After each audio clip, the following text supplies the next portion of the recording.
ओम शांति। बाबा के छत्र छाया में आकर के हम सभी सेफ हो गए हैं, परंतु साथ साथ हमारी श्रेष्ठ स्थिति, हमारा प्योरिटी का बल हमें और सेफ रखता है। सेफ माना सुरक्षित।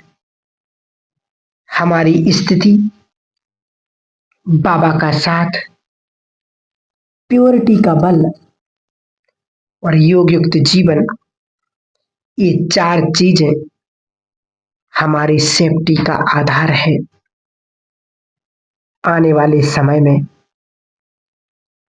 इस संसार का जो कुछ हाल होगा, उसमें बाबा के बच्चों को, जो अच्छे योगी हैं, इस बात को ध्यान से सुने। बाबा के बच्चों को मास्टर विश्व रक्षक बनकर के दूसरों की भी रक्षा करनी है। जो बहुत पवित्र आत्माएं हैं, जिनका योग बहुत अच्छा होता है, उनकी बुद्धि स्थिर हो गई होगी, जिन्होंने लंबा काल ब्राह्मण जीवन स्वस्थिति में बीता हुआ होगा। जहां तक उनके वाइब्रेशंस फैलेंगे, वहां तक हजारों हजारों आत्माएं, लाखों आत्माएं सुरक्षित हो जाएंगी, प्रकृति के प्रकोप से भी सुरक्षित, और जो महामारी लगनी है संसार में, उसमें भी बहुत मदद मिलेगी। इसलिए बाबा ने ड्रामा में अपने 108 रत्नों को खास भारत में अलग अलग जगहों पर कर दिया है। ये नहीं सोच लेना कि मधुबन में है सारे, सभी जगह पर बाबा ने रख दिए हैं, ताकि उनकी उपस्थिति चारों ओर के मनुष्य आत्माओं को मदद करेगी। उनके वाइब्रेशंस, उनके द्वारा फैलने वाली शक्तियां दूर दूर तक मदद करेंगी।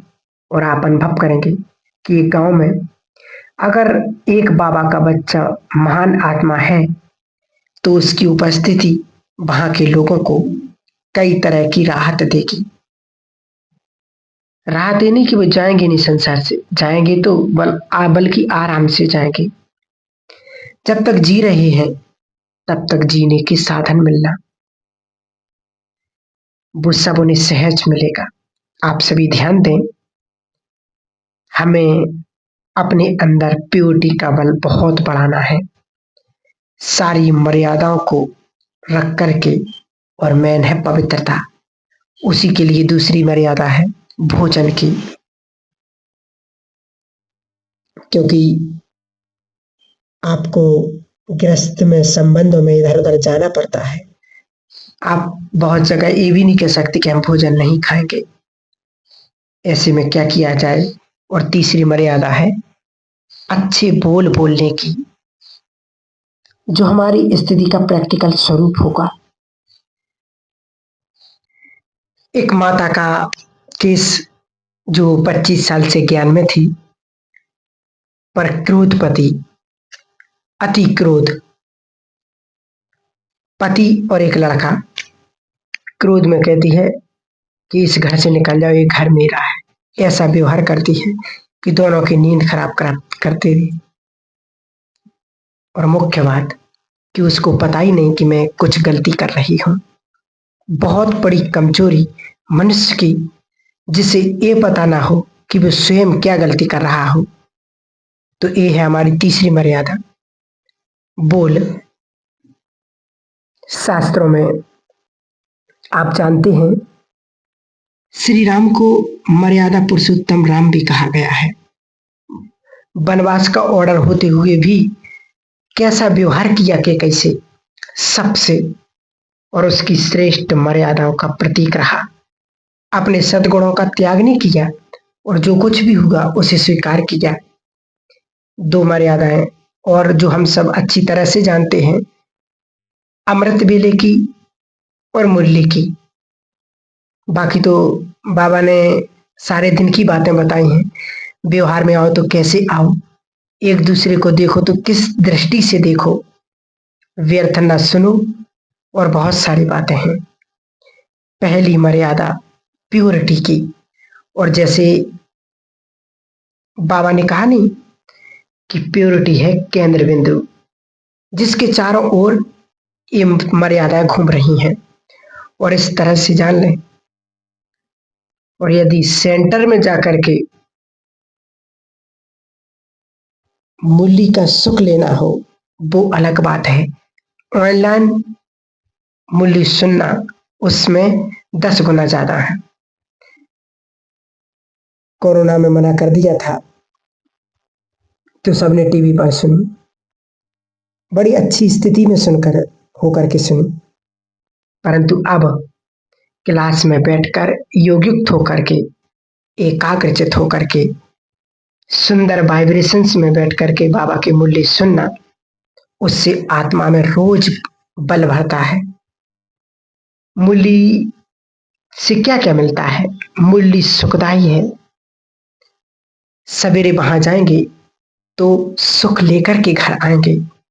मूल्य से विचारों महान बनते हैं। अच्छे विचार जब केंद्र बिंदु में जाएंगे तो हम घर में विचार लेकर के आएंगे। मूल्य जीवन दायिनी है। आपको पता नहीं किस चीज का समाधान मिल जाए। और मोस्ट इम्पोर्टेंट बात, मूल्य जब सुनने जाते हैं, बाबा की एक बात है, अव्यक्त बाबा ने कहा था कि बाबा ऊपर बैठ कर के बच्चों को देखकर खुश होता है कि जब सवेरे सवेरे 6:30 बजे 6 बजे कोई गाड़ी पर, कोई साइकिल पर, कोई एक्टिवा पर मूल्य सुनने जाते हैं, तो बाबा को भी लगता है कि इनका मूल्य से कितना प्यार है।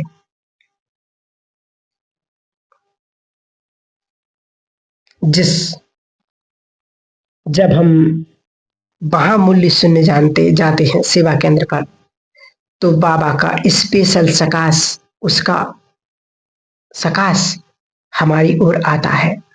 इसलिए इस मर्यादा का ध्यान रखें। और पांचवी बात, और मूल्य सुनने जब आप सेंटर पर जाएंगे, जल्दी उठेंगे, तैयार होंगे, और नहीं सुनने जाएंगे, लेटे लेटे सुन लेते हैं कि टीवी पर तो चल रही है, खाते खाते सुन लेते, नहाते नहाते सुन लेते हैं, सुस्ती आएगी। ये बहुतों के अनुभव है। और जीवन में जो रस प्राप्त होना चाहिए, सुकून प्राप्त होना चाहिए, वो प्राप्त फिर नहीं होता है, चुस्ती आती है। अमृत वेला की मर्यादा, जब हम सवेरे उठना, माना परम सतगुरु की नजर हम पर पड़ना, उसकी मदद के पात्र बन जाना। सवेरे केवल योग के लिए नहीं उठेंगे। योग की दूसरी डेफिनेशन, भगवान से मिलन करने के लिए उठेंगे। दूसरी बात, सवेरे भोलानाथ शिव बाबा, परम सतगुरु शिव बाबा भोलानाथ बन करके बैठता है। जो चाहे वो उससे ले लो, अधिकार से। उस टाइम तुम बाप को ले जा सकते हो, मना सकते हो, और बाबा से कहो कि बाबा, आपने हमारा सोया हुआ भाग्य जगाया, हमारा तीसरा नेत्र खोला, हमें सुदर्शन चक्रधारी बनाया, आपको कोटि कोटि बात धन्यवाद। हमने तो कभी सोचा ही नहीं था कि इस तरह आप हमारे पास आ जाओगे। हमने तो कभी सोचा ही नहीं था कि आप हमारे घर में मेहमान बन करके आ जाओ। तुम, हमने तो स्वप्न भी नहीं देखे थे कि स्वर्ग की सौगात हथेली पर लेकर के आओगे। आपका बारंबार शुक्रिया। सिर्फ आप 2 मिनट कर लो तो देखना बाबा के प्यार में कैसे मगन हो जाते हैं, और ये प्यार की मगन अवस्था ही आपको श्रेष्ठ उन्नति की ओर ले जाएंगे। बाबा ने कहा, जिनको बड़े काम करने हैं सोच लो, अगर मुझे करने हैं तो व्यर्थ से कोई नाता नहीं। संसार के आकर्षणों से मुख मोड़ना पड़ेगा, अब त्याग भरा जीवन जीना पड़ेगा। संसार में कंपटीशन बहुत हो गया है, लेकिन हमें बहुत चीजों से अपने को डिटैच करके महान योगी परम पवित्र आत्मा बनना ही पड़ेगा। सवेरे 5 स्वरूपों का अभ्यास भी करेंगे 3 बार। और ये सुंदर योग की अलग अलग विधियां हैं, चाहे 5 मिनट में करो, चाहे 2 मिनट में करो, चिंतन के साथ करो। इस प्रकार से हमारे जीवन से भी बाबा के शब्द हैं कि हमारे मुख से अमृत निकले।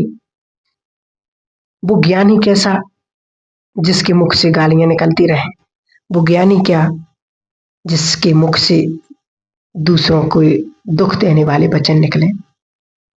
उन्हें तो अपने आप को ज्ञानी मानना ही नहीं चाहिए।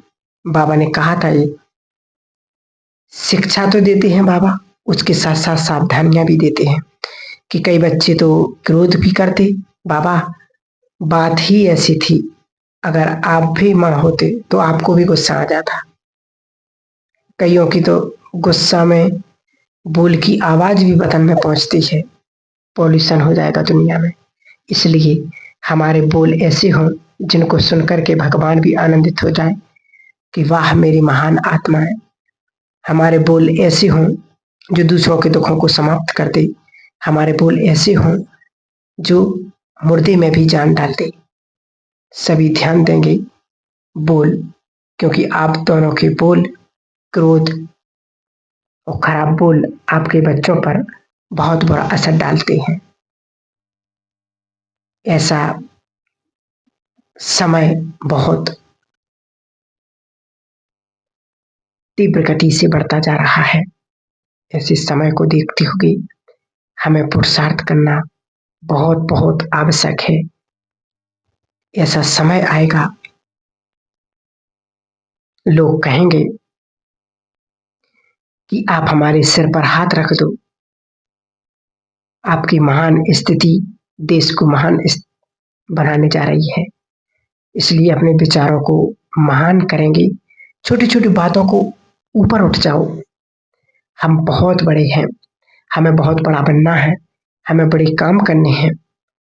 एक बात याद रखना, आपके पास तो 2-4 साल में लोग आएंगे और कहेंगे कि हमें आप अपने घर में 15 मिनट बैठने दो, हमारा चित्त शांत हो जाए। हमें अपने घर का पानी पी लेने दो, जिससे हमारा सिर ठीक हो जाए, शांत हो जाएगा। इस समय आ रहा है। इसलिए मातृ शक्ति को बहुत महान भी बनना है और घर घर को देव तुल्य बना देना है, जहां आकर के लोगों को चैन मिले। एक और आखिरी बात बाबा ने प्योरिटी की कही। एक मुरली में आया था, सन 75 की मुरली में बाबा ने, दादी के तन में बाबा आए और भूख संदेश सुनाया। तो उसमें बाबा ने कहा कि एक समय आएगा तुम्हारे सामने बीमार लोगों की भीड़ आएगी, तुम उन्हें दृष्टि देंगे। भीड़ को एक साथ, मान लो 100 लोग आए, एक साथ दृष्टि देंगे और वो सब निरोगी हो जाएंगे। लेकिन ये काम उनके द्वारा होगा जो संपूर्ण निर्विकारी बनेंगे। पवित्रता से भी ऊंची है स्थिति निर्विकार, जिसमें कोई व्यर्थ संकल्प नहीं, न परचिंतन का, न तेरे मेरे का। सर्वोच्च स्थिति है, बाप समान स्थिति है। निर्विकारी आत्मा में वही अलग बल आ जाएगा जो शिव बाबा में है, ब्रह्मा बाबा में है। उनकी दृष्टि से वाइब्रेशंस निकलेंगे। इसलिए आप एक चिंतन देंगे, अपने आप को बातें करेंगे अपने आप से कि गृहस्थ जीवन तो अब भोग लिया, अब संपूर्ण पवित्रता की ऊंचाई पर जाना है। गृहस्थ जीवन का जो सुख था, विकारों का सुख, वो भी देख लिया। अब मुझे पवित्रता का आनंद ग्रहण करना है। अगर मेरे संस्कार पूर्व के इमर्ज होते हैं तो 5 स्वरूपों का अभ्यास करें। मैं देव कुल की निर्विकारी आत्मा हूं।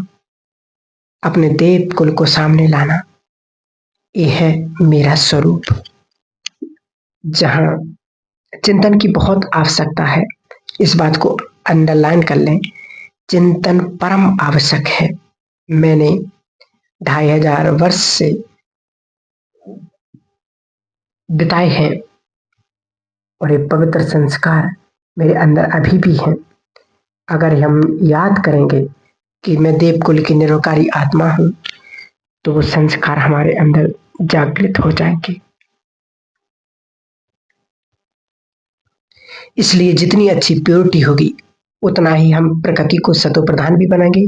ध्यान से सुने इस बात को, उतना ही विनाश काल में प्रकृति हमें मदद करेगी।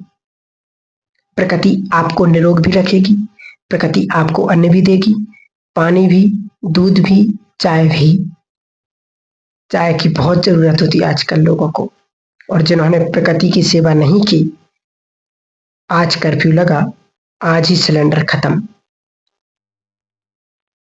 आज ही कर्फ्यू लगा, पानी काट दिया गया, टंकी खाली। और जिनकी स्थिति अच्छी होगी, कर्फ्यू लगने के बाद भी टंकी फट जाएगी और पानी आ जाएगा। ये चमत्कार होगा अंतिम समय में। इसलिए अपनी प्योरिटी पर बहुत ध्यान देंगे। प्योरिटी का सीधा संबंध राजयोग अभ्यास से है।